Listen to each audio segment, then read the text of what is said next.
ಕ್ಲಾಸ್ಗೆ ಹೋಗೋಣ ಅಂತ ರೆಡಿ ಆಗಿ ಕೆಳಗಡೆ ಹೋಗ್ತಿದ್ದೀನಿ. ಇವ್ನ್ ನೋಡಿ ನನ್ಗಿಂತ ಬೇಗ ಹೋಗಿ ವೆಯ್ಟ್ ಮಾಡ್ತಾವನೆ. ಲಾಸ್ಟ್ ಅಲ್ಲಿ ಬರ್ತಿದ್ದವನು ಯಾಕೆ ಇವತ್ತು ಇಷ್ಟು ಬೇಗ ಹೋಗ್ತಿದ್ದಾನೆ ಅಂತ ಅಂದ್ರೆ, ಎಸ್ಟರ್ಡೇ ನೈಟ್ ಸರ್ಗೆ ಮೆಸೇಜ್ ಮಾಡೋನೆ ನಾಳೆ ಆಫ್ಲೈನ್ ಅಟೆಂಡ್ ಆಗ್ತೀನಿ ಅಂತ. ಅದಕ್ಕೆ ಇವತ್ತೇನಾದ್ರೂ ಮಾಡಿ ಇವ್ನಿಗೆ ಸರ್ ಹತ್ರ ಬೈಸೋಣ ಅಂತ ಪ್ಲಾನ್ ಮಾಡಿ ಪಾಸ್ ನ ರೂಮಲ್ಲೇ ಬಿಟ್ಟು ಕ್ಲಾಸ್ಗೆ ಹೋಗೋಣ ಅಂತ 1 ಕಿಲೋಮೀಟರ್ ನಡ್ಕೊಂಡು ಹೋದ್ಮೇಲೆ ಹೇಳ್ತೀನಿ ಪಾಸ್ ಎಲ್ಲೋ ಕಳ್ದೋಗಿದೆ ಅಂತ. ಒಂದ್ ಟೈಮ್ ನೋಡ್ತಾನೆ ಫೋನ್ ಅಲ್ಲಿ 9:30 ಆಗಿರುತ್ತೆ. ಇಲ್ಲೇ ಎಲ್ಲೋ ರೋಡಲ್ಲಿ ಬಿದ್ದೋಗಿದೆ, ಬಾ ಹುಡ್ಕೋ ಬರೋಣ ಅಂತ ರಿಟರ್ನ್ ಕರ್ಕೊಂಡು ಹೋಗ್ತೀನಿ. ಎಲ್ಲೂ ಸಿಗಲ್ಲ. ಹಂಗೆ ರೂಮಿಗೆ ಬರ್ತೀವಿ, ಟೇಬಲ್ ಮೇಲೆನೆ ಇರುತ್ತೆ. ಆಗ ಅವ್ನ್ ಫೇಸ್ ನೋಡಿ ಮತ್ತೆ ನಾನು ಹೇಳ್ತೀನಿ ಇದನ್ನ ಪ್ಲಾನ್ ಮಾಡಿದ್ದು ಅಂತ.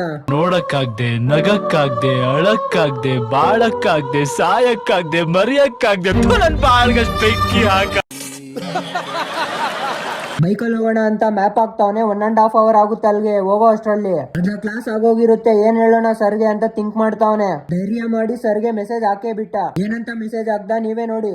Sorry sir, I am coming from my native. I stuck in traffic here. Small accident near Elanka. So I attending online sir. Tomorrow I am attending offline. Sorry for disturbance.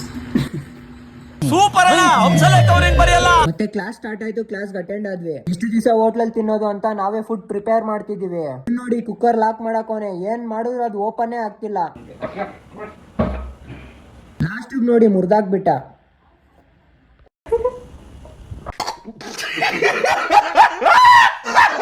ಇನ್ನೇನ್ ಮಾಡೋದ್ ಬಿಡು, ಪಾತ್ರೆಯಲ್ಲೇ rice ನ ಇಡ್ತೀನಿ, ನೀನ್ onion ಹಚ್ಚು ಅಂದ್ರೆ ನೋಡಿ ಏನ್ ಮಾಡ್ತಾವನೆ.